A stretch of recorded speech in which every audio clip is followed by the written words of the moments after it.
Final segment of the show for today.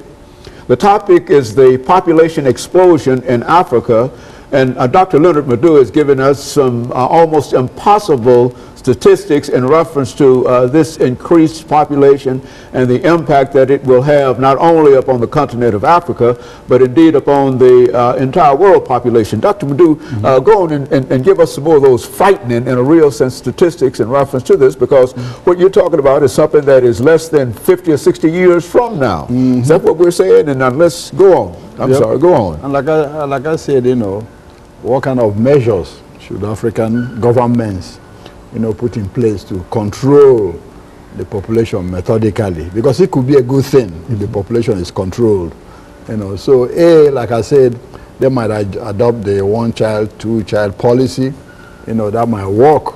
If they can break the cultural and psychological barrier to that, there got to be a lot of education to be before that could happen. Yeah, they could also, you know, educate people on the use of contraceptives, because Africans are not very, you know, both male and females, you know, are not very receptive about contraceptives. Yeah, so that Uganda has been trying a lot, you know, to get people to accept that. Most women, they could also, you know, condoms. A lot of the men over there refuse. From some of the conferences I've had in, you know, about AIDS, I've had those kind of complaints. Most of the men do not want to use condoms, you know, at least as a preventive measure of getting pregnant. That's very critical. And on the other hand, good governance really will be most important, you know, in the scheme of things. When governments, you know, put their hands in the till all the time, you know, siphoning funds that could be used for infrastructural development, that, you know, does not help provide the basic infrastructure for the cities to grow. For example, the city of Lagos in Nigeria, which is almost 15 million people, is still using the infrastructure that was built almost 20, 30 years ago for a population half the current size. Okay? So it's difficult to provide for that kind of population when you're using an infrastructure that is 30 years old. 30 years old. Okay. Electricity. In most African countries, electricity is probably, they see electricity once a month, sometimes once in 6 months. Why? Because they are using old grids that were 50, 60, 70 years old to supply a population that has, you know, grown almost tenfold. See, like a country like Nigeria hardly have light. You know, you are using electric grids that were built for probably 60 million people years ago in the 70s to feed a population of 160 million in 2012. Almost 3 times as many people in the population as it was when it was built. Yes, you know, so those changes have to be made, and it requires, you know, a proper governance where there will be accountability, so that every dollar brought into the country is used for developmental purposes. And that's very critical if these governments in Africa can arrest the situation.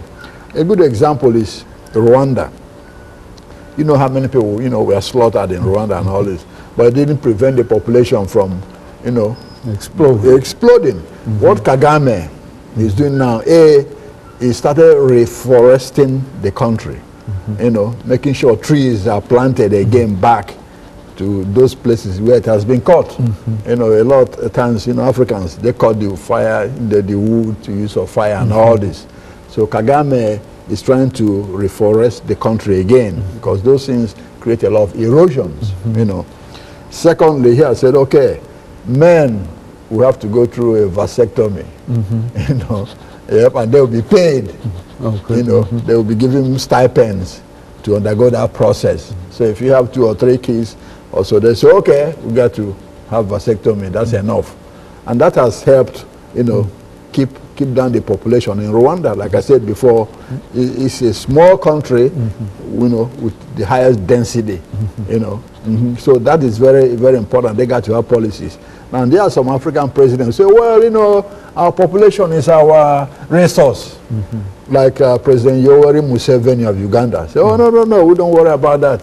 But then you think of a country like Uganda that's a small country, having 94 million people in 2050, sitting in that, you know, small space, there has to be trouble, definitely. There will be trouble. So that population has to be managed. Yeah, you know, during wars, yeah, huge population is a resource, like we know. You know, we hear that all the time. That is correct. But then it has to be managed properly in order to become a resource. Yeah, the Chinese population now is a resource. You know, bigger market, bigger, you know, employment, this capacity, bigger production because of the number of people, because the government has managed, you know, to channel that population. Exactly, channel the growth properly. So India the same. India is booming now because they're managing the population and high employment, high, you know. So that can be managed to become productive. It's not something bad, but the governments have to control it. You know, uncontrolled growth, population growth, is a panacea for disaster. Even in this city we live, you can see how the city has been expanding, and the you know, the mayor of this city and, you know, have been building more infrastructure to accommodate the growing population. And so that's the kind of, you know, idea I think African governments have to, you know, have. Sit down and plan how to control and manage this population before 2050. Or even at that, you know, how to also, you know, use the population, you know, in a more productive manner, because that would be important for the future. If it's not managed, then there'll be a lot of problems. Well, now, that's what